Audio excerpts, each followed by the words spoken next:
Pinigtawan na ng mga estudyanteng nag-aaral sa mamahaling paaralan ang isang hamak na jeepney driver.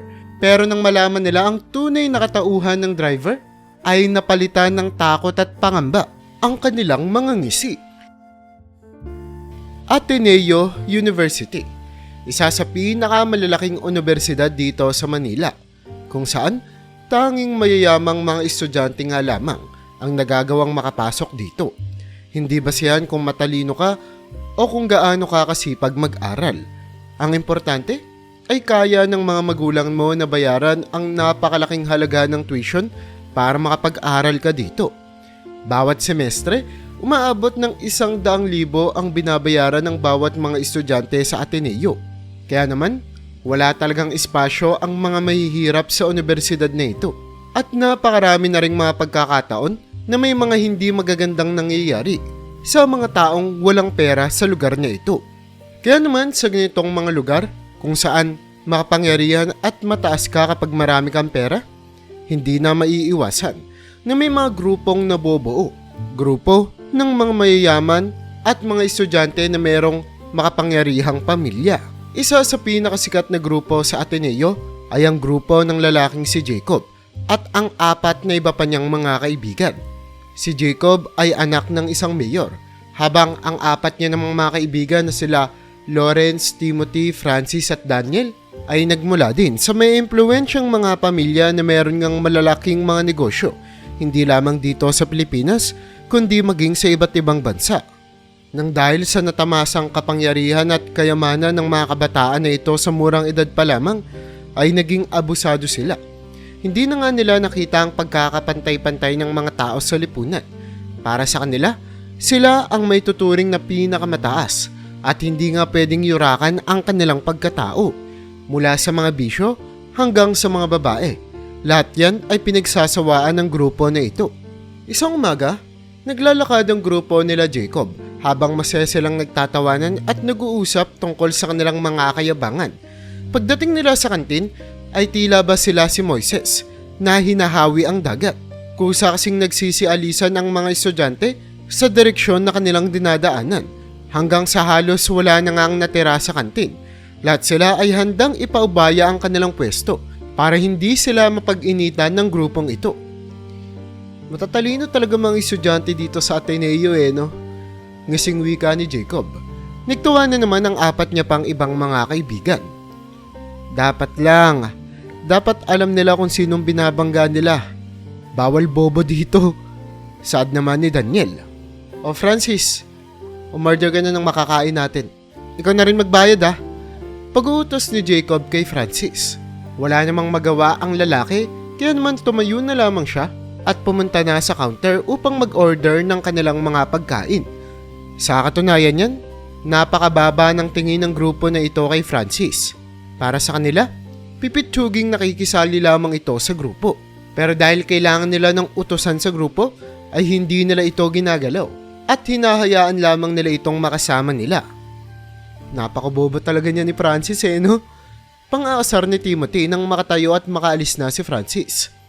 Sinabi mo pa tol, dapat nga hindi natin kasama yan Tignan mo naman yung mukha, napakapangit.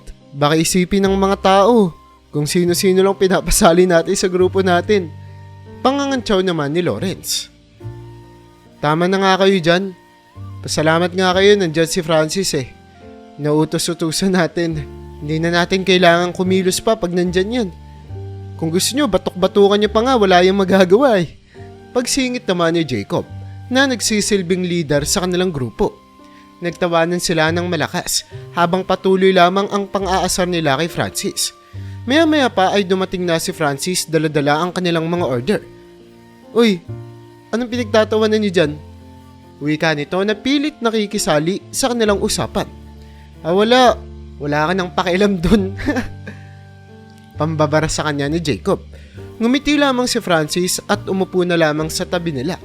Habang patuloy lamang ang pag-uusap nila tungkol sa iba't ibang mga bagay, nang iba nga dito ay sobrang below the belt na. Pinag-uusapan nila ang iba't ibang mga babae at mga bisyo na gusto pa nilang itry. Okay lang ba kayo dito? Sa susunod na linggo kasi pupunta kami ng States ng nanay ko. May bibisitahin daw kaming kamag-anak doon. Baka pag umalis ako, mag-away-away kayo dito ha. Pagbabalita ni Jacob sa kanyang buong grupo. Ha? Bakit parang biglaan naman yan, tol? Tanong ni Daniel sa kanya. Ewan ko nga eh.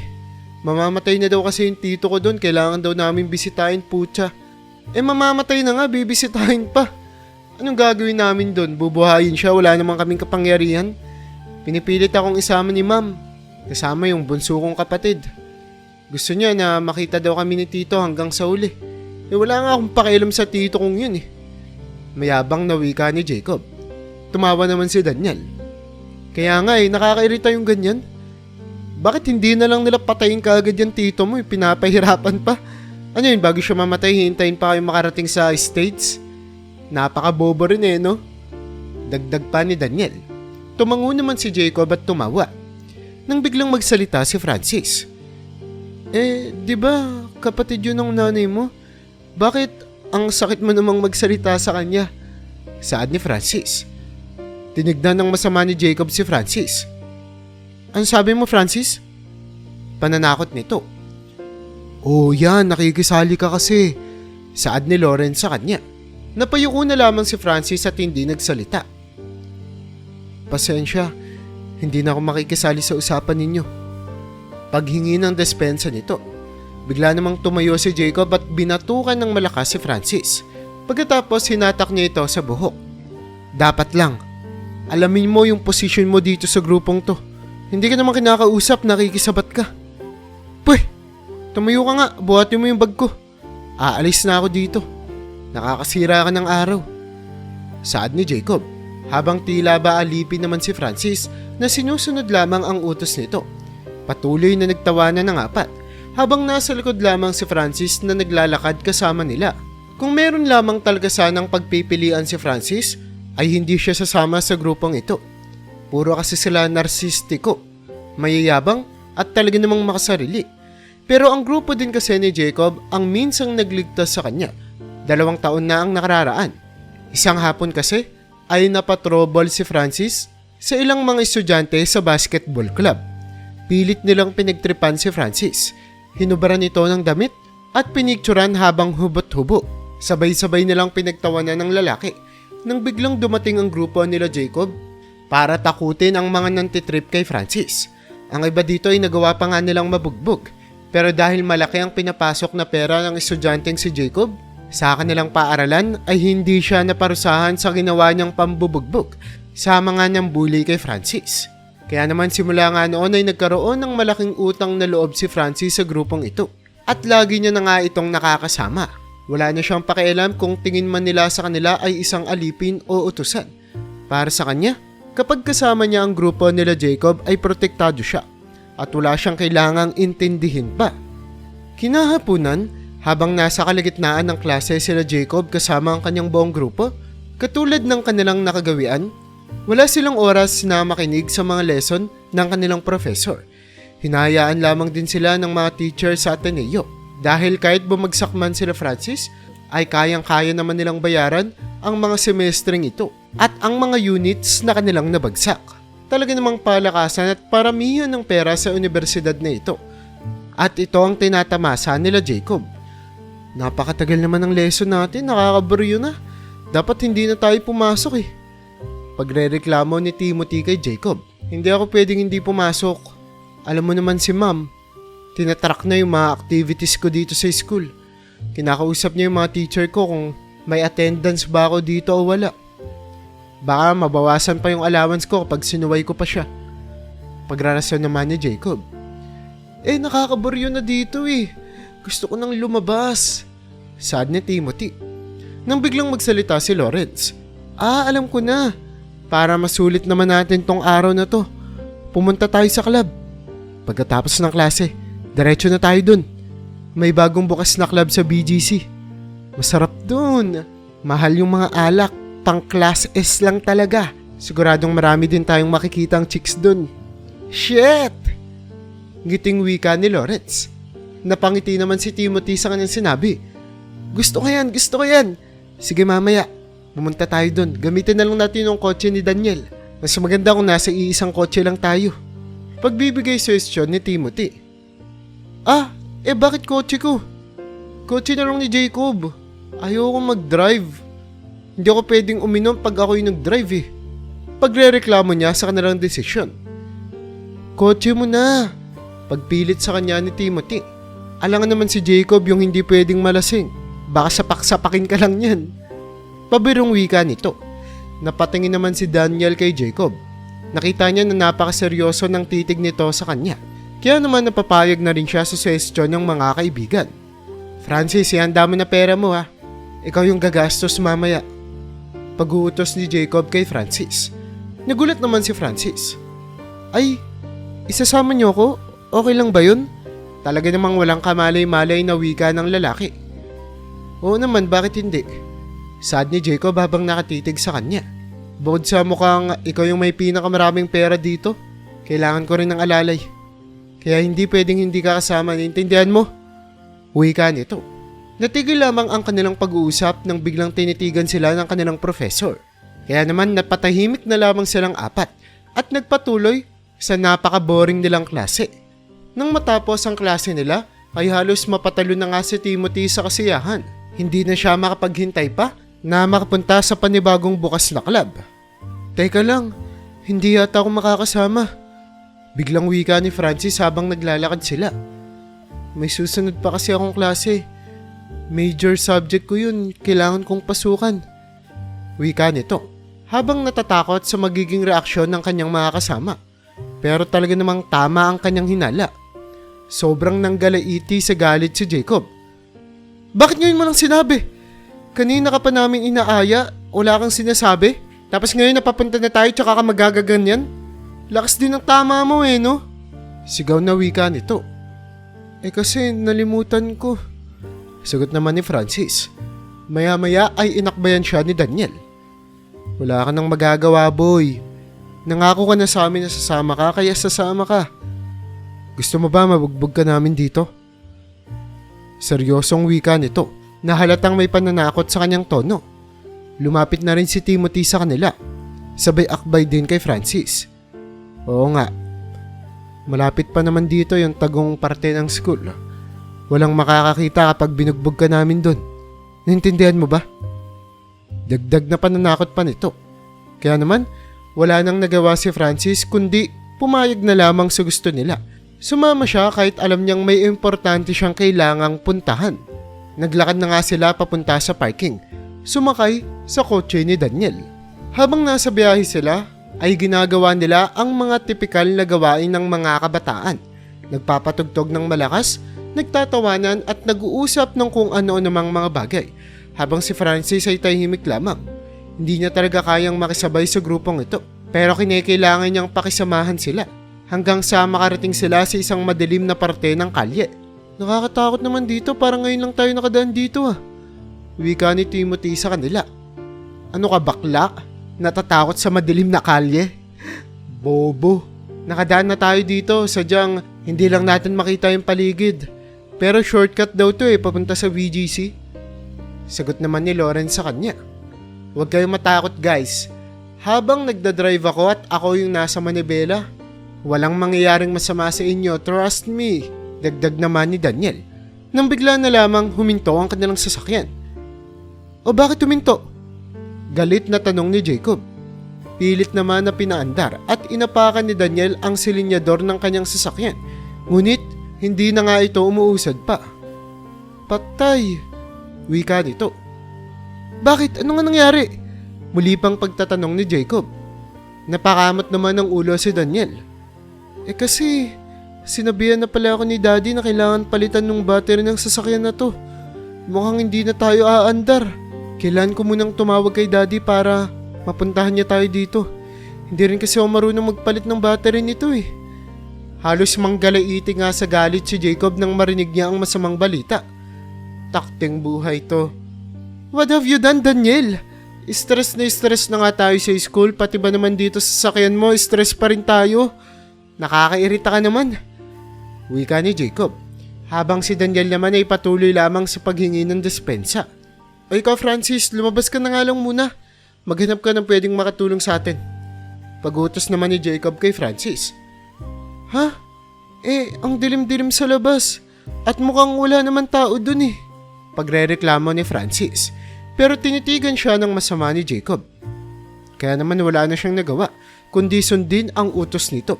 Dahil pareha lang naman delikado. Kung lalabas siya, delikado. Kung nasa kotse lamang siya ay delikado pa rin. Dahil siguradong masasaktan siya ni Jacob kapag hindi niya ito sinunod. Kaya naman, labag man sa kanyang kalooban ay lumabas ng sasakyan si Francis.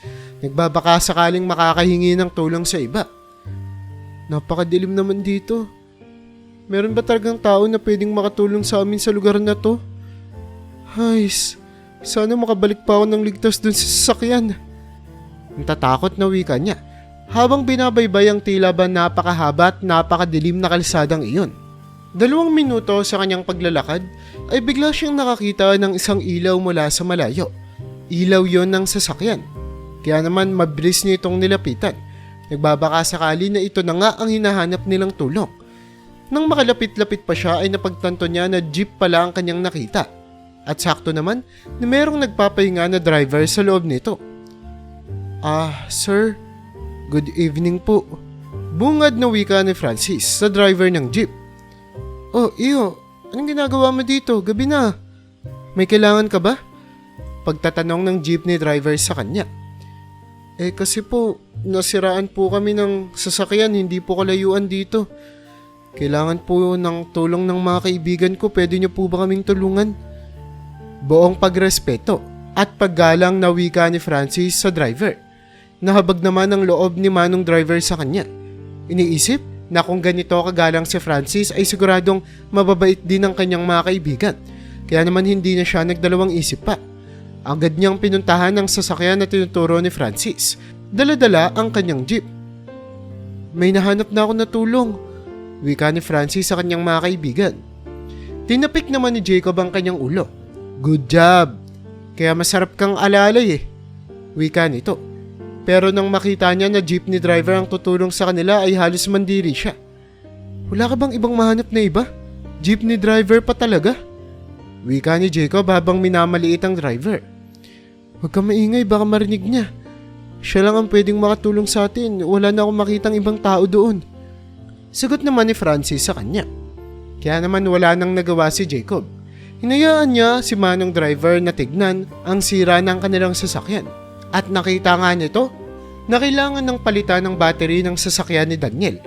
Pero dahil wala pa rin ang daddy ni Daniel na magdadala at magpapalit ng panibagong battery, ay nagmagandang loob na ang driver.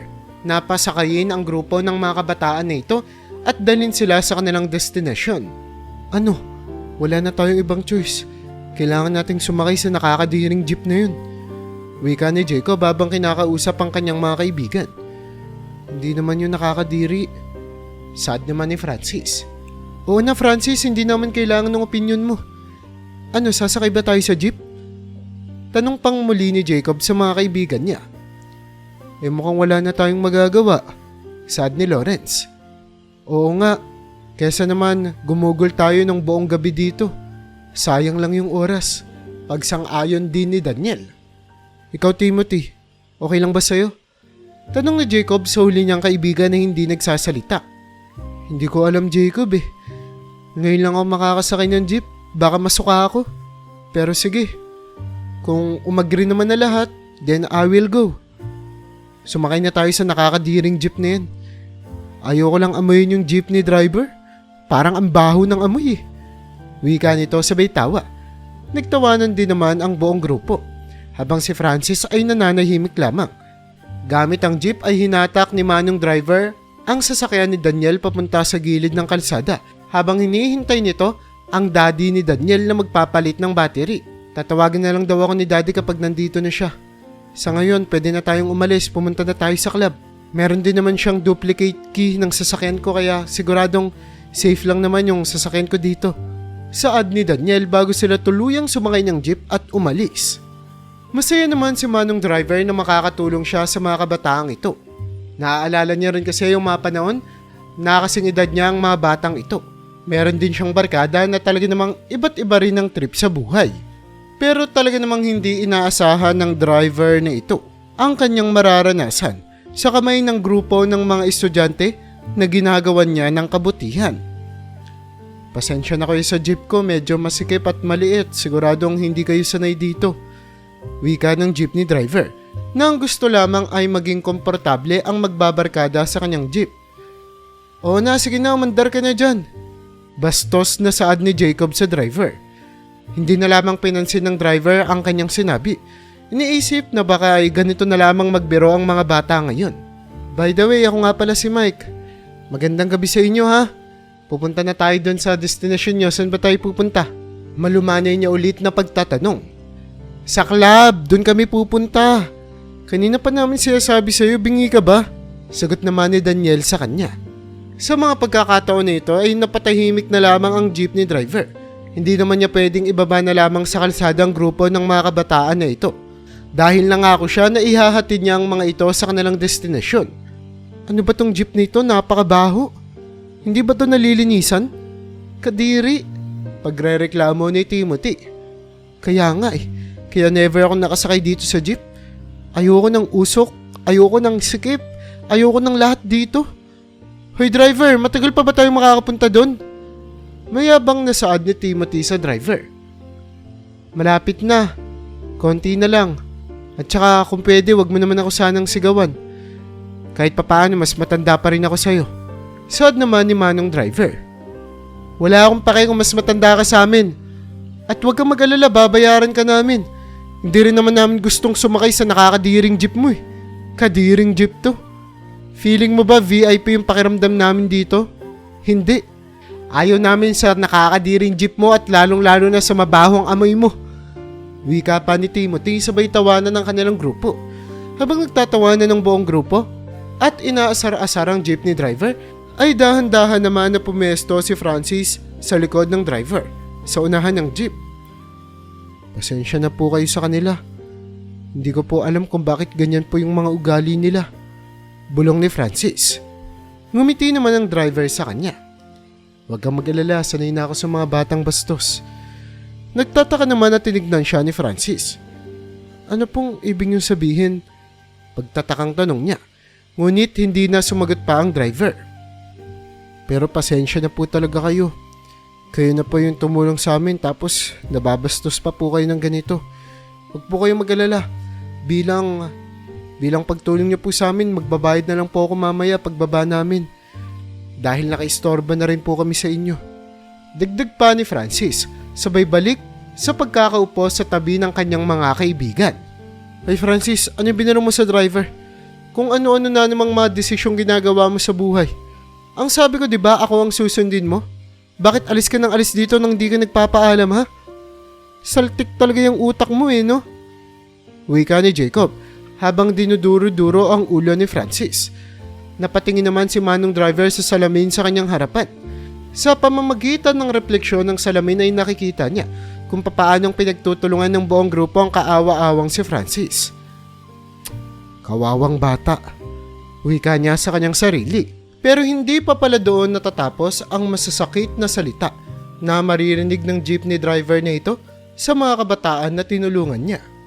Habang nasa kaligitnaan kasi sila ng biyahe, ay narinig niya kung papaanong kutsain ng mga batang ito ang kanyang ginagawa.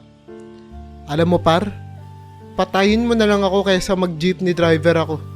Ha? Ang usok-usok sa kalsada. Tapos ang bababa lang ng kikitain mo araw-araw, 500. Gugustuhin ko na lang mamulubi kaysa maging jeepney driver. Diring-diri nga ako sa mga sumasakay sa jeep yung bata ako Habang nasa kotse ako, iniisip ko, paano kaya nila nagagawang makipagsiksikan kasama yung mga strangers sa loob ng jeep? Nakakadiri isipin, di ba? Pangungutya ni Lawrence habang kinakausap ang kanyang mga kaibigan. Tumawa naman si Jacob. Kaya nga Isipin mo yun, babiyahe ka ng umaga, uuwi ka ng gabi. Tapos yung sahod mo 500 lang. Kadiri. Tapos sasabihin nila mga jeepney driver doon, mga bayani. Wala naman akong makitang kabayanihan sa ginagawa nila Kuminsan pa mga buraot. Kala mo ang ganda-ganda ng mga sasakyan. Pero sa kaligitnaan ng kanilang pagtawa at mga pangungutya ay biglang nagsalita si Manong driver. Hindi nyo pa naranasan maghirap no? Wika nito. Napatahimik naman sila. Ha? Ano ibig mong sabihin? Tanong ni Jacob. Sa paraan kasi ng pagsasalita nyo, halatang hindi nyo pa naranasang maghirap. Kawawa naman yung mga magulang ninyo. Wika ni Manong Driver. Ano bang pakialam mo sa amin ha? Magmaneho ko na nga lang dyan. Hindi mo alam ang pinagdadaanan namin sa buhay. Hindi mo alam yung mga problema namin. Kaya ikaw jeepney driver ka lang. Wala kang karapatang makisali sa mga usapan namin. Ano sa tingin mo? Magpapasalamat kami kasi tinulungan mo kami. Nagkataon lang naman na wala kaming choice eh. At siguradong kahit wala ka doon, magagawa namin yun ng paraan. Kaya huwag kang magmalaki dyan. Dagdag pa ni Jacob. Naaawa ako sa mga magulang nyo. Di nila alam, ganitong klase ng mga anak yung pinapalaki nila. O siya, nandito na tayo. Hindi ko na kayo ibababa sa mismong club. Baka kasi ikahiya nyo pa na sa jeep lang kayo galing. Saad ni Manong Driver, sabay hinto ng sasakyan. Isa-isa namang nagbabaan ng magbabarkada. Salamat ha, sana hindi na namin makita. Pang-aasar pa ni Timothy bago sila tuluyang pumasok sa club. Pero hindi nila namamalaya na nagpaiwan pala si Francis. Lumuhod ito sa harap ng jeepney driver at yumuko. Pasensya na po talaga kayo. Kayo na nga po itong nagmagandang loob, kayo pa po yung nabastos. Pasensya na po talaga. Ito po, tanggapin niyo po yung bayad ko. Kahit sa ganitong paraan po, makabawi man lang po ako sa ginawa nila. Hindi ko po talaga alam kung bakit ganun sila eh. Ngumiti naman si Manong Driver na ikinagulat ni Francis. Wala yun. Halata naman na hindi mo sila kalibel. Ang ipinagtataka ko lang bakit hindi mo sila magawang iwan. Kung toxic na sila sa'yo, dapat hindi mo hinahayaan yung sarili mo na mapabarkada sa ganong klase ng mga tao. Pagpapayo ni Manong Driver. Pero po kasi, hindi ko po kasi kaya yung sarili ko sa school kapag wala sila. Sagot naman ni Francis. Iniisip mo lang yun anak. Kaya mo ang sarili mo. Ipakita mo na matapang ka. Ilabas mo kung sino yung tunay na ikaw. Isang mabuting bata. Huwag mong hahayaang maimpluwensyahan ka nila sa masasamang gawa nila. Patuloy kang magpakita ng kabutihan kahit puro kasamaan na yung ginagawa ng mga tao sa paligid mo. Pangako, walang mangyayaring masama sa'yo. Pagpapayo ni Manong Driver at hindi niya na nga tinanggap ang bayad ni Francis. Pagkababa ni Francis ay tila ba natauhan siya sa mga sinabi ng driver na ito. Kaya naman nang makapasok na sa loob ng club ang mga barkada niya, ay nagdalawang isip siya. Hindi na nga siya tumuloy pa sa loob. Sa halip ay umuwi na siya upang gawin na lamang ang mga natitira niya pang mga activities at schoolworks na hindi niya pa natatapos. Wala na siyang pakialam kung magagalit si Jacob sa kanya o hindi. Pero talaga namang hindi pa pala natatapos ang sorpresa sa istorya ng mga kabataang ito. Kinabukasan kasi, tulad ng inaasahan ay pinag-initan nila Jacob at kanyang mga kabarkada si Francis. Hoy ikaw, bakit hindi ka sumunod sa club? Tinatakasan mo ba kami? Di bang sabi ko, ikaw yung magbabayad kagabi? Bakit nawala ka, ha? Pananakot ni Jacob habang inaangat ang kanyang kamao sa mukha ni Francis. Kasi ayaw kong pumunta. Ayoko nang makisama sa inyo simula ngayon. Ha? Anong sabi mo? Gulat na wika ni Jacob at akmang susuntukin niya na si Francis habang pinaligiran naman na nila Lawrence, Timothy at Daniel ang kawawang lalaki. Oras na para mabugbog ka. Napakatagal ko nagtimpi sa'yo. Ngayon matihitigman mo na yung kamao ko. Wika ni Daniel. Pero bago pa nga sila may magawang masama kay Francis, ay biglang pumasok ang professor nila sa loob ng room. Kasama ang isang lalaki na merong pamilyar na muka. Okay class, settle down. Umupo muna kayo. Wika ng professor. Kaya naman naudlot ang pambubugbog kay Francis. Napatahimik naman ang buong grupo nila Jacob nang pumasok sa loob ang driver ng jeep na naghatid sa kanila kagabi papunta sa club. Anong ginagawa niyan dito?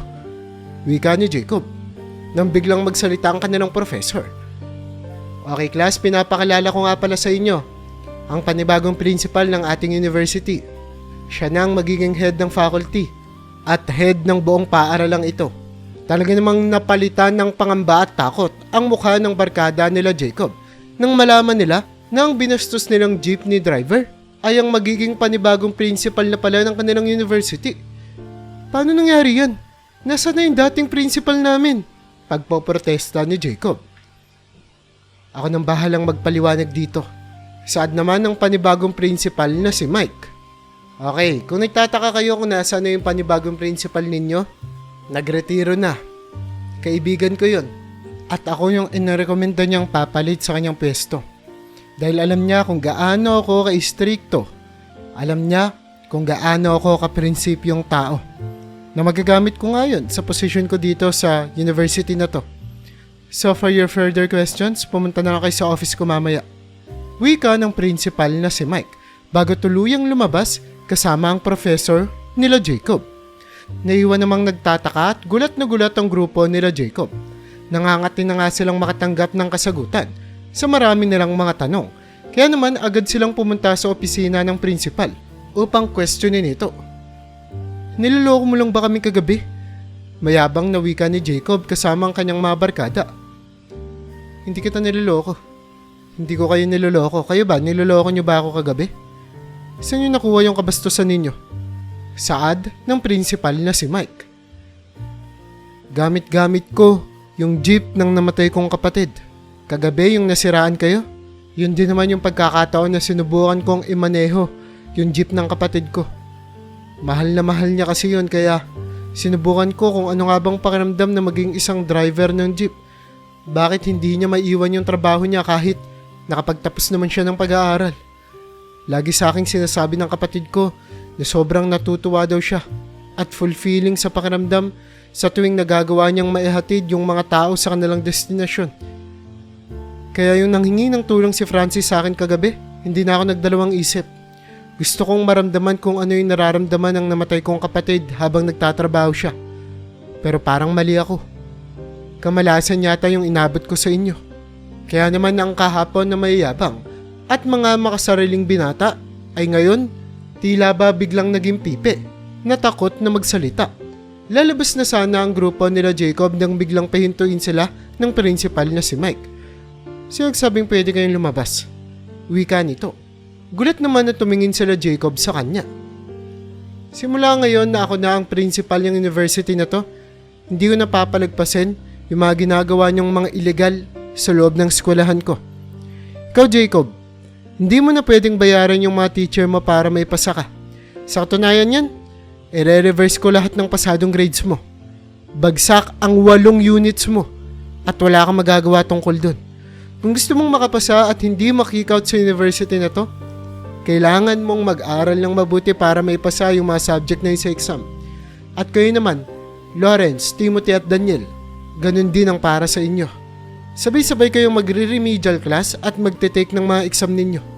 Kinakailangan nyo rin mag-community service para sa buong school dahil sa mga naging violation nyo in the past 2 years.